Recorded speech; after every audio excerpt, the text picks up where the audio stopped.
Hello, I want to talk about my mistake today as a web developer. This is the project that I'm working on the right, on the left side. This is the original project, which is Repair Company Washington. And on the right side is it's a website that I improved for them. Okay, so the thing is that the major improvement that I was supposed to help them with is the functionality of the map. And so I did that. I improved the map function.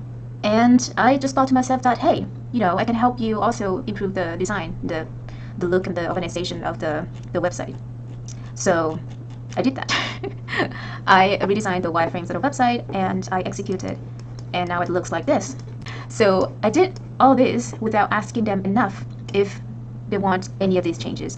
And that is a rookie mistake. It's a big misstep that I did, and I realized it today after I got the feedback from the supervisor of this project. And she kind of said that, hey, if you plan to make these big changes in terms of design and structures, you better ask us first, or you better talk to us more. You better collaborate with us more because they're the one that are decision makers. Not me. I did not own the project.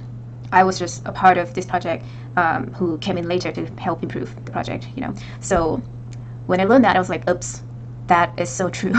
But I'm kind of glad that this happened because this is the whole goal of me, reaching out and help out these organizations in the first place, because I want to learn how I can improve myself, not just as a developer and as a service provider who works with other people, not just working by themselves with the computer.